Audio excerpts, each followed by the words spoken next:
Are you sitting comfortably?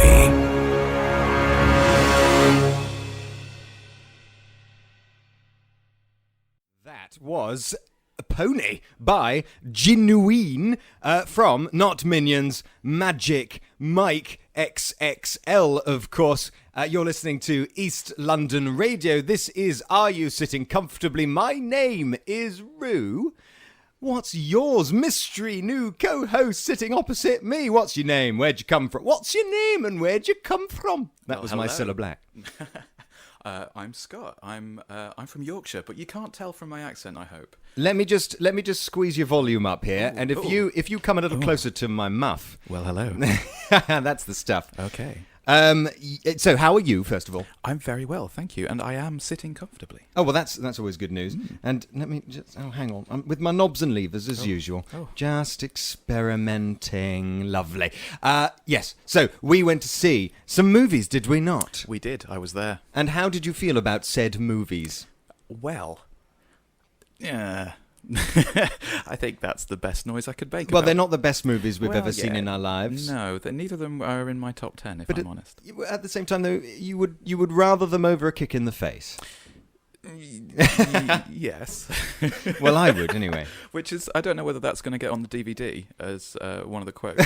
Yes. But this is preferable to a kick in the face. 2 stars. That'll be one to stick on the DVD cover. yes. So, we've got music from Magic Mike and Minions on the way. We're also asking a question for the entirety of the show. We'll reveal the answer at the end. Who said? I go on to a better place. Who goes on to a better place, Scott? Any I ideas? go on to a better place. Not a clue, actually. This is I'm intrigued. I'm tingling with intrigue. Is that anticipation? Well, no, is it's that how more- it works in Rocky Horror? That is how it works in Rocky Horror. I was more intrigued than anticipatory. Well, if you know the answer at home and can give Scott a hand, you can contact us at Twitter, on Twitter, at ELR Comfortably, and of course on the Facebook page, which is facebook.com/ELR Comfortably. We're going to start with a bit of montage music from Magic Mike. There are a lot of montagey moments in Magic Mike. But before we do that, Scott, I'm going to ask you to make sure our listeners know exactly what Magic Mike's XXXL is XXL is all about. Have you seen number 1? I haven't, no. I was a little worried, actually, going in to see XXL. No reason. No, I thought, will I be able to follow the plot? It turns out that wasn't too much of a worry, but we'll come on to that in a minute. Well, as we were saying, we were worried that it would be porn without the penis, but it turned out to be porn without the plot, didn't it, really? and also no penis. And they're the 2 best bits of porn. So, yes, 30 seconds. What's it all about? Oh, good lord. Some slabs of meat decide to go on a road trip to a convention. Not much happens. They get to the convention. Some other people are there. They take their clothes off. What kind of convention is this? It's a strippers' convention. But that's only mentioned once, and everyone else throughout the whole show seems to know that it's a strippers' convention. They just go, the convention, and people go, oh. It's a bit pants. You had spare time there. Well, the movie had so much spare time. That was one of the problems with it. Well, actually, you kind of mirrored the awkward silences that run through the movie. But also, there's a parallel. There's a parallel between Magic Mike and Minions, don't you think, there? Because the Minions went to a convention, and so did Magic Mike and his slabs of meat, as you say. Give it to the people, the child of love. This is a montage moment from Magic Mike. Give it to them now! God, I'm so tired. Did you feel like you got it? Did you feel like they gave it to you, the Magic Mike crew? No, they gave me a numb bum, is what they gave me. That's exactly what we were after. Well, not good. I think perhaps you're confusing the state of my bum with something entirely different. I often confuse the state of your bum. I don't know how to respond. I don't know what it means. We've veered way, of course. I think let's go back to your Magic. bottoms veered way, of course. Well, how dare you? My bottom's fine. I don't know what you're talking about. What were we saying? Yes, okay, right. We saw Magic... So you don't mind me taking off my glasses, do you? It's just the headphones. Squeeze them off my face. As long as you keep your pants on, I'm fine. Don't worry, they're still here for the time being. It's very warm, though. They may come off. Oh, goodness. We went to see Magic Mike in Everyman, a cinema in a new cinema in Crossrail Place, which is in East London, so it counts. And it's gorgeous. It's wonderful. And they bring food to your table. Which was great. Talking of food, I just rammed some salmon in my face in All You Read Is Love. I did wonder what that was about, just smashing yourself in the face with a fish. Well, their salmon buns are gorgeous, so I can highly recommend it. All You Read Is Love, ask for a salmon bun. But you didn't get any food from Everyman, did you? Well, I stole some of yours as it was passed along the row. It was very nice. Pizza and hot dogs, but not Cineworld style pizza and hot dogs. No, proper, artisanal. Yes. You could tell what it was supposed to be and everything. It wasn't just... They hadn't just got it out of it wasn't a microwavable sort of feast. And it was all it warm and it smelt right and you could see what it was. It wasn't like it's good because I'm not really sure what I'm putting in my mouth. It was all proper food. What kind of cinemas do you go to? Really fun ones. So the experience of the food and the atmosphere in Everyman, which is all sofas and cushions and everything, did it make the film any easier for you to get through? Because it's a very slow movie. Yes, I had a lovely little nap. Yes, you did, didn't you? I did. Which I think negates your opinion. I disagree because I managed to close my eyes and catch up on a little bit of sleep in the middle of Magic Mike, and yet not miss anything. Mostly because nothing happened. Things happened. No. You know what, actually? The director, Gregory Jacobs, you could say, was he was either making an effort for it to come across as very artistic, so you had lots of lingering shots of people's silhouettes and lights falling behind them in artistic sort of ways, but nothing much being said, nothing much happening at the time.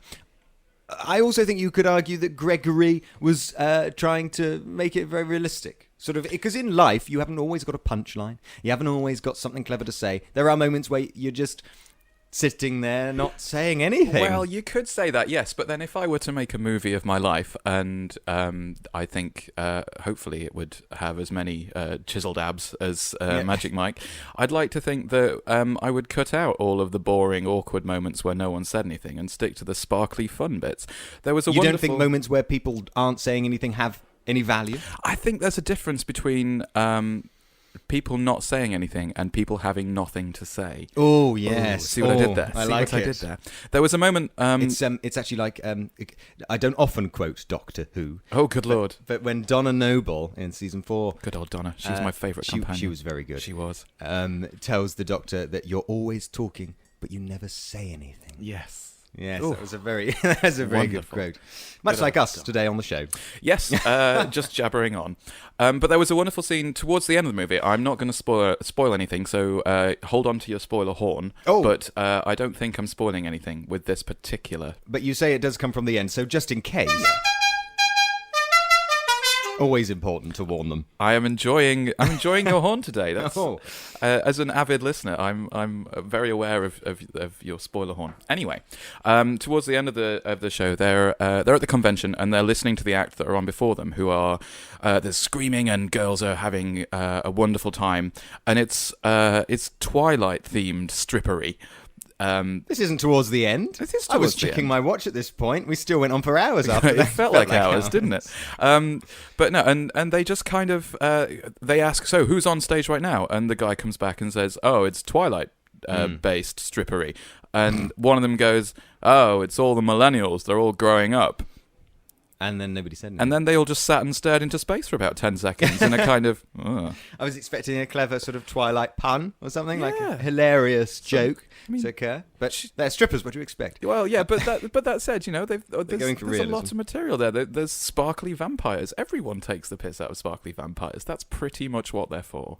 I don't know how that particular performance would have ended up at the same convention these guys were at anyway, because the standard was high. Those were the only two performances we saw, to be honest. Yes. But yes, I think perhaps their Magic Mike performance, the big finale, you know, all the different strippers doing their unique routines, they put aside the fireman hats, etc. I don't think they would have looked quite so fabulous if they weren't put after such an awful routine on purpose by old Gregory Jacobs. Good old Gregory Jacobs. I did feel a bit sorry actually for all of the strippers who weren't Magic Mike or random black guy who turned up at the end and literally didn't say a word. Yeah, but we'd never met the random black guy. He just turned up. And we're not talking about the geezer from Community because we had met him. And Don Glover. I like him. He's gorgeous. He was easily the sexiest person in that film. Yeah, because he kept his clothes on most of the time. Precisely. Yeah, he had suave sort of what's the word I'm looking for? A hat.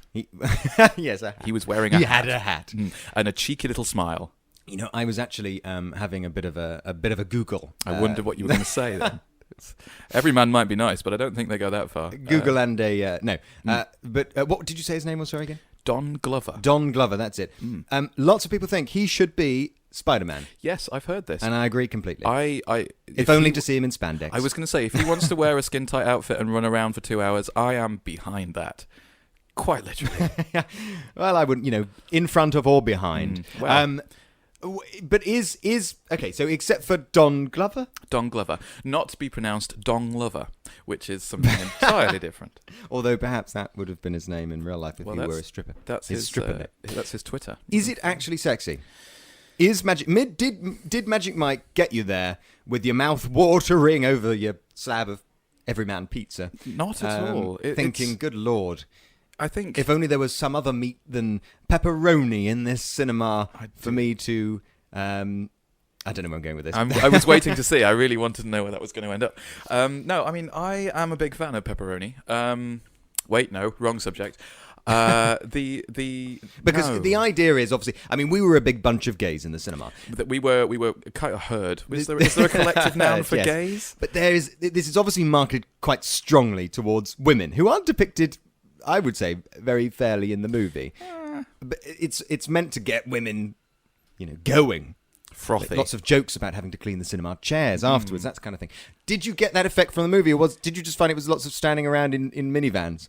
There was a lot of standing around in minivans and really weirdly graphic drug use for no reason. Was there? Yes. I thought it was kind of there's nothing. Well, not graphic. There's nothing. It's not like they were injecting heroin, but it was just gratuitous. I suppose is a better word nothing than you graphic. Haven't seen in 21 Jump Street. Well, again with Channing Tatum. I haven't seen that, but never mind. But just they just get on this bus. One of them goes, "Hey, if you're going to be here, be present," and throws his phone out the window like some manic nana at Sunday dinner or something. And then they just pass around some MDMA and get off their tits for the next nobody hour. mentioned their phones ever again. No, it's like he's running a business. He's like, "Oh, I'm just sorting out some new orders that have come in." His phone goes out the window, and he just shrugs and carries on. And it's like, but do you not think that perhaps we'd understand all this character motivation more if we'd seen the first one? I think Channing Tatum got with a lady in the first one and gave up his stripping career. That's what I gathered from this film. Yes. And now that lady, she didn't sign the contract for Magic Mike XXL, so he's just decided to become a stripper again.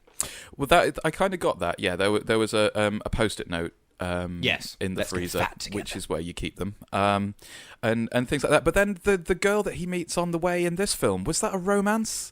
Because I couldn't really work out what that was about. It was there was no ending to the movie, except for the imaginary fireworks. The fireworks display. were wonderful. I really enjoyed the fireworks. Oh. Well, do excuse me. I'm terribly sorry. If you're anticipating a big finale. Then we've just spoiled it, because the big finale is you have to imagine some fireworks. And I think this comes back to your is it sexy question. I think it would have been much sexier if they hadn't been waving their man tits around quite so much. There was nothing. You mean if there was more of a tease? But then I suppose as a sequel, we've seen it all in the original. Yes, so they're like some sod poor the tease. souls have seen it in the original. I missed that one. Could you not say though that it was trying to be sexual in not showing us the fireworks Channing Tatum was watching at the end? We were instead encouraged to look at his glistening eyes and be like, "God, Lord, your eyes." I think if the best thing about a stripper is his eyes, then something is very wrong. Yes. Although, eyes are understated, and that's why stripping will never be up there with staring somebody in the eyes and all that intimate romance stuff. I think which is exactly why I don't understand the argument they're making in the movie about these women who say they don't get what they need from their husbands, so they're coming here to watch us strip. But these women, the assumption made by the movie is that these women don't need anything more than just some man tits thrust in their face. Well, it perks anyone's day up, I'm sure. But It watching someone else get man tits shoved in their face And is chucking money at them. I well, don't yeah, understand Monopoly money. Actually, if you look, you can tell that it's fake money, which is a bit disappointing, and probably was for the strippers. Afterwards, you look and someone's shoved $20 Funland dollars in your thong. Was it really Monopoly money? It didn't. Look I thought you were real. being funny. It didn't look real. I'm often being funny, but I also meant that one. Could be Tesco club card vouchers. Yeah, well, nectar points. Yes. Although Could you swipe your card down his buttocks? nobody's got nearly enough nectar points since they changed the method. Oh, we're getting a bit political there. I think we should move on. So your verdict, is it slick or is it cheap? It felt cheap. I'd say it was the idea of going to a strip show versus actually going to a strip show. It should be, you feel like it should be fun, should be sexy, should be titillating. Actually, it's a bit sad. Well, it was more titillating for us than the ladies in the audience in the actual movie. Were there Because any we were ladies getting in the all the good angles. Like on Britain's Got Talent, where you get all the good angles and you think, what are the audience actually seeing? How are the audience feeling about this? That's true. They couldn't see anything in the movie. And a big thing was made about there being 3,000 women at this convention, and there were 50 or so in the audience that we saw, and they all looked tired and bored. I think this must have been about the 50th take, and a lot of them had gone home, and they just couldn't be asked anymore. That was where we were thinking, can we just go home now, please? Yeah, that was enough. We've had enough. Yeah. So in a sense, I'm glad they didn't squeeze another big finale in, and we just had to imagine some fireworks because that's all I had energy for by that stage. Yes, it was a journey. We got there. We're going to move on to Minions after Donald Glover marry you. I would. I would. What a voice there! What a body! What a face! What a voice! Good lord. Somebody should do a version of Magic Mike where they just cut out all the Don Glover bits, and I'll be happy with that. It would only be about 5 minutes long, but I'd be happy with that. So, yeah. The best 5 minutes of the movie. We're asking a question today, and we'll reveal the answer at the end. Who said this? I go on to a better place. Who said... I go on to a better place. Ooh, pay close attention. I go on to a better place. Who said it? Not a clue, sorry. Would it help if I told you it was someone animated? No. Okay. Well, there's a clue for our listeners at home and abroad. And what is it Nicholas Parsons says? All over the world. If you know the answer, do please tweet us at ELRComfortably and use the Facebook page as well, facebook.com/ELRComfortably. And it doesn't matter if you're not listening live. If you're listening on Mixcloud, let us know if you guessed it right before we told you later in the show. Now, we're going to be talking about Minions in a moment, so I'm going to offer you 30 seconds of what Minions is all about. Minions is about the little yellow creatures that were in Despicable Me and Despicable Me 2. So there's lots of kind of squeaky dialogue that doesn't make much sense, like you're playing The Sims, and they are on a mission from the beginning of time to find a suitable villain to serve as minions. So they serve dinosaurs and things, and they all die, and then they end up finding a lady called Scarlet or someone who's she's not English, but she lives in England, and then she gets very annoyed with them, and they upset her, and I lost track of my 30 seconds. But the first half of the movie there covered in magnificent detail, Yes, I would argue. Yes. We'll be back after Minions Through Time, which is great. Heither Pereira. I should probably learn how to pronounce people's names before the show. No, this is more fun. Heither Pereira. Pereira? Sounds like an illness. He may sound like an illness, but he's fabulous. I think he's done an amazing job with the Minions soundtrack. Make sure you listen to the whole thing, not just what we play you on the show. This is Minions Through Time. Heither Pereira. I'm going with it. Okay. Yeah, he does a fantastic job there with Minions Through Time, and we've got more of that coming up later as well. Now, as a prequel, Scott, first of all, were you sitting comfortably? Yes, very much. Less so than... It wasn't at the Everyman, so it was just in a generic cinema, so it wasn't quite as comfortable for Minions. That's true. It was, it was just... Well, I wasn't sitting uncomfortably. Well... but as a prequel to Despicable Me and Despicable Me 2, did it make you any more interested in watching the other films in the franchise in much the same way Magic Mike XXL didn't? Yes, I enjoyed the Despicable Me films. I found them lots of fun and silly and easily rewatchable. That's something you can put on in the background while you do the hoovering or your tax return. While you or do the whatever. hoovering? Well, yes. Do you not hoover? I think it's more of an ironing jobby. Yes, Because something- hoovering, you wouldn't be able to hear any of the... Well, that's true. There's not much to hear, though, is there? Good point. But yeah, you can iron, you can be doing things, and you can still enjoy the movie. Yeah. Because it's good and it's in the background. Magic Mike 2, no. Yes, okay, so I see what you mean. It's kind of a leave your brain at the door affair. And not in the way Jurassic World was.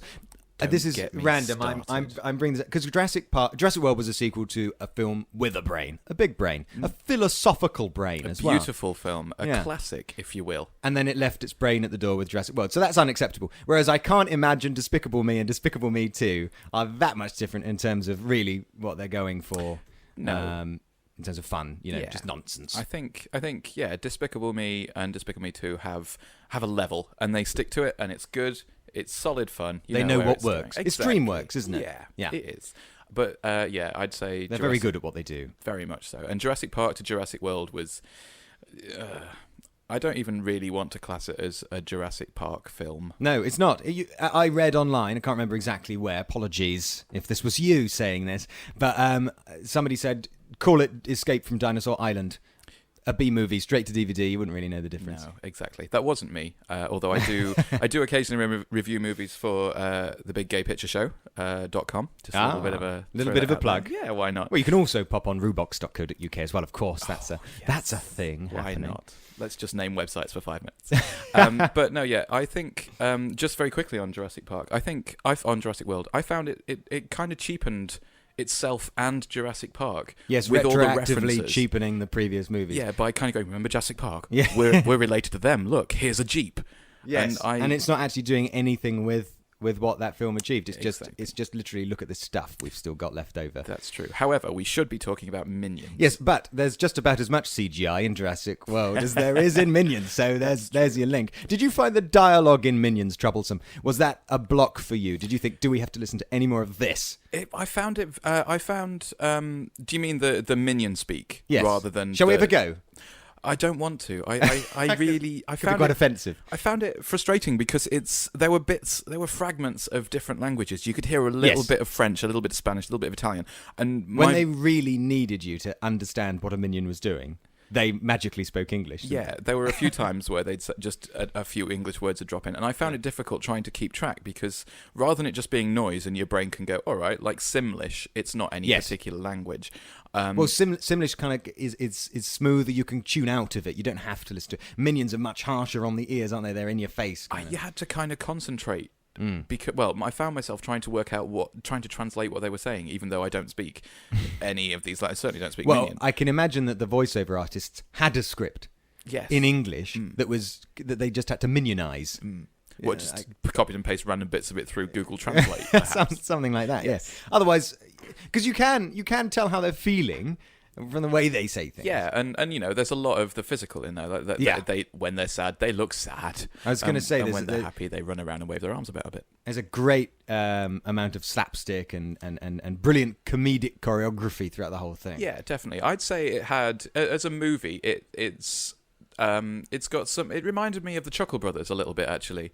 If they were small and yellow and there were three of them, I'd say that Minions were pretty much like the Chuckle Brothers. All we were missing was the kind of carrying a ladder sketch. To me, to you. Although exactly. Chuckle Brothers had some fantastic dialoguing in English. They did. I remember there was one moment where he was asked to put some bags in room 22, and he said he couldn't find it, so he put them in room 11 twice. Yes, and It's funny how just certain lines stick with you, isn't it? I thought that was amazing, even as a 7-year-old or whatever age I was at the time.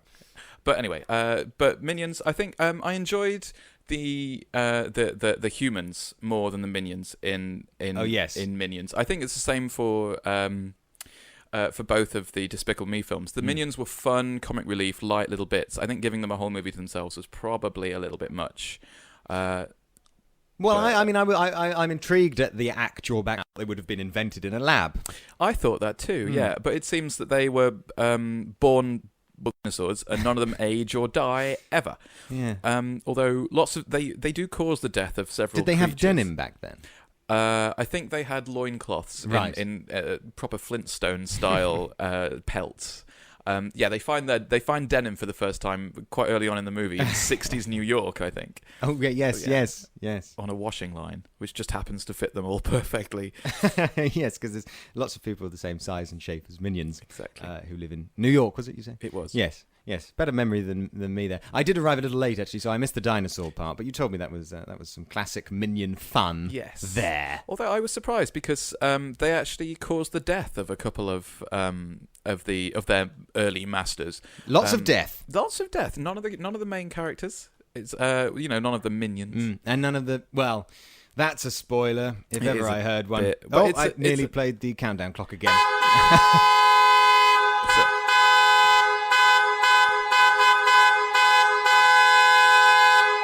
That just makes me feel like I'm in the way. So there's no death. No, well, there's a couple of deaths early on, but it's a kids' film, so there's no human death and there's no minion death. Even though buildings are being torn down half the time. It's incredible, isn't it? I mean, they do accidentally push a T-Rex into a volcano, and he dies. That's a death. And they accidentally kill a Yeti. So I think what they're saying to children is that animal cruelty is absolutely fine. Yeah. Just don't hurt a human. That's kind of it, I think. But then in a physical way, but in an emotional way is fine because you can rob banks, according to the movie, with guns, actual guns, proper guns and everything, real shiny bullet guns. You know, they had some paint guns later on. They did just to soften the blow. Yeah, but... and a lava gun, which was fun. But I think, it was kind of strange in the level of violence. Even the Queen, God bless her, yes, pops up and. She's quite a spunky queen, which is not a phrase you want Jennifer to search Saunders, for on Google right? Images. Yeah, it was Jennifer Saunders playing the queen, which is wonderful. She's one of them tries to steal her crown, and she knees him in the nads and beats him off, as it were. I beg your pardon. I know. And then later on, she's in the pub swigging a pint and stuff like that. She's great. Yeah. She is, as queens go. Yeah. I hope the Queen watches it. I hope so too. But you made a valid point. Well, how come? Did I? Yeah, Jesus. how I'm come terribly there's sorry. always you're allowed violence? You're allowed to kill people or animals. You're allowed to rob banks. You're allowed to do all this immoral stuff. But the moment you depict a gay relationship in a kids' film, it's a bit sort of steady on there. It's not even a kids' film if you depict a gay relationship. Well, that no, kind of suddenly it's very adult themed, isn't it? But yes, rob as many banks as you like, but don't fall in love with a boy with the same sex. No. But then I think it's less applicable to Minions because they're kind of not really they have sexual. no sort of gender, do they? I don't want to think about what they look like when they're not wearing their... Well, they've all got bottoms. They have got bottoms. We see their bottoms. Yellow bottoms. Even on the posters, you see their bums. Yes. Yeah. And there's a weird bit where one of them comes out of the sea completely naked and then runs back in and sticks two starfish on where his nipples would be if he had nipples. But he doesn't have nipples. He doesn't have nipples, but then he doesn't put anything on his crotch, but then there's nothing in the crotchal area either. So... Well, there's another moment where there's a minion in the jacuzzi with two yellow fire hydrants, and he's snuggling up to them and getting all kind of kissy with them. That's obviously implying... You know, think so, sexual activity. But then with not one, but two fire hydrants at once. Filth. Anybody would think we're watching Magic Mike. Yeah, minion group sex. Magic Mike for kids. Although, I suppose you could draw parallels between them in the kind of like they don't speak much English. They're a bit stupid. They're lumps of vaguely human stuff running around doing whatever they want. Well, I was going to say that, as I mentioned earlier in the show, there was the stripper convention in Magic Mike and the villain convention in Minions, which was again. I mean, there were lots of highlights in Minions, and I think the villain convention was one of the best It was moments. fun, and there were a couple of clever moments in there. One involving time travel, which I won't spoil, but I enjoyed that moment quite a bit. Lots of visual gaggery. Yes, very much so. And Sandra Bullock does a wonderful. Bullock. She does a wonderful Scarlet Overkill as well. I think, for me, it was all about the human characters in Minions. Didn't care for the little yellow lumpy things, but the human characters were pretty cool. Yeah, some characters you can have a little bit too much of. They're better in small doses. Exactly. Yeah. We're asking the question on today's show: who said this? Go on to a better place. Ooh. Oh, who said this? Go on to a better place. Now, we do have a right answer on Twitter. Somebody's tweeted in at Trist_N shout. I'm not going to tell you what it is, but he has it right. If you want to know, go and follow him. Or have your own guess and tweet us at ELR Comfortably on Twitter, facebook.com/ELR Comfortably. Now, it's for my favourite music from Minions by Heither Pereira. That's Is that the new pronunciation? I'll learn it for next week. Oh, there you go. Minion Mission. You know, I wish I had that music for when I was running late for Minions, because I was listening to it on the way to the studio today. I was running a little late again, I do apologise. But it gets you going. It gets you walking at a pace, you know. I feel I should have been having a madcap adventure while that music was on. Well, exactly. Instead of sitting here drinking my tea, I should have been, running around being chased by something or It really works. Yeah. It sets them... And that's what Minions is, just a nonsense sort of... silly adventure. And just imagine how many children right now are running about saying banana all the time. It's one of those things that as a kid you'd become I would become quite obsessed over if I was the right age. Quite possibly, yes. I'd be doing Minion impressions all over the place, buying little Minion toys. Yeah, including the one from McDonald's that apparently swears. Does it? It does. Well, is it one of those ones that sounds like it's swearing but it's not actually swearing? According to McDonald's and the people who made them, yes. But there's videos online. Go have a look. They're sweating right now. Maybe. But yeah, it definitely sounds like it's saying a rude word. So we're asking a question.